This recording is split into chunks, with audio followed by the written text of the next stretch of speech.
नमस्कार दोस्तों, आपका मेरे चैनल में स्वागत है।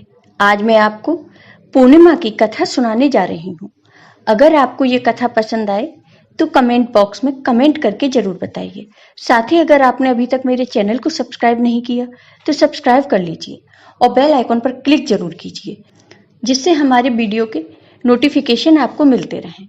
ज्येष्ठ माह के शुक्ल पक्ष की पूर्णिमा तिथि को ज्येष्ठ पूर्णिमा व्रत रखा जाता है। इस साल ज्येष्ठ पूर्णिमा व्रत 14 जून दिन मंगलवार को है। इस दिन बट पूर्णिमा व्रत और बड़ा मंगलवार है। जीवन सुख और समृद्धि के लिए ज्येष्ठ पूर्णिमा के दिन व्रत और पूजा करते हैं। इस दिन चंद्रमा की पूजा की जाती है। चंद्रमा की पूजा करने से चंद्र दोष दूर होता है और कुंडली में चंद्रमा की स्थिति मजबूत होती है। ज्येष्ठ पूर्णिमा को सत्यनारायण भगवान की कथा सुनते हैं और उनकी पूजा करते हैं। अब सुनिए ये कथा। बहुत समय पहले की बात है। किसी नगर में एक साहूकार रहता था। साहूकार की 2 बेटियां थीं।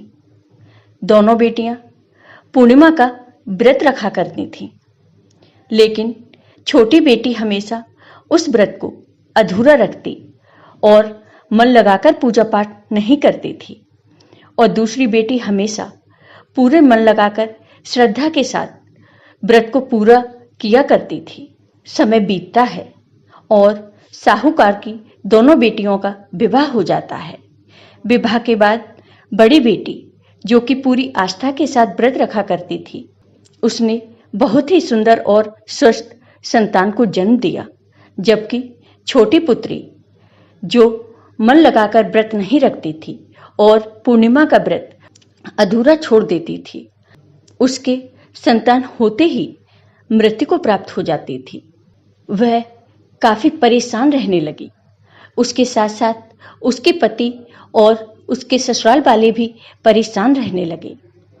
उन लोगों ने ब्राह्मणों को बुलाकर उसकी कुंडली दिखाई और जानना चाहा कि आखिर उसके साथ ऐसा क्यों हो रहा है।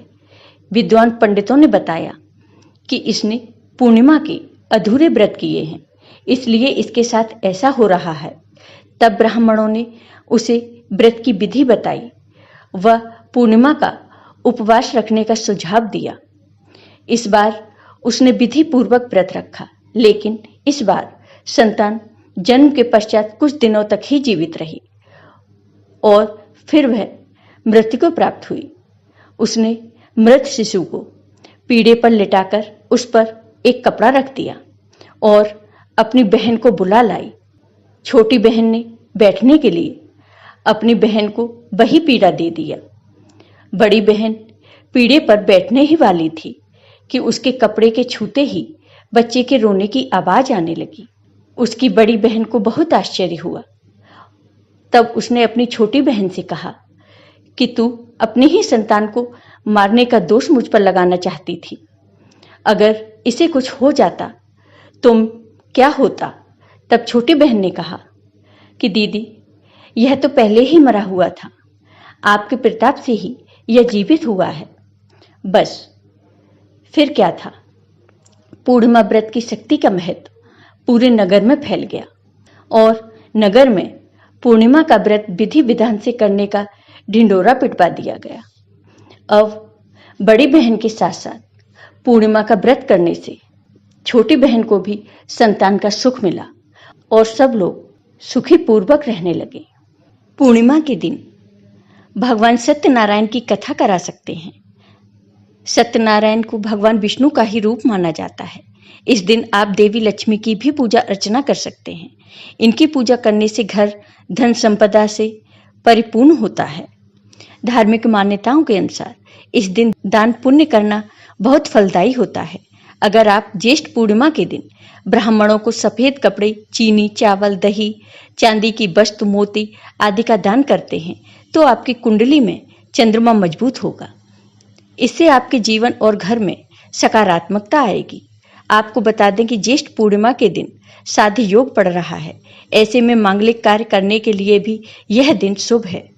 इस दिन व्रती लोग एक लोटे में जल, दूध, अक्षत मिलाकर चंद्रदेव को अर्पित करें।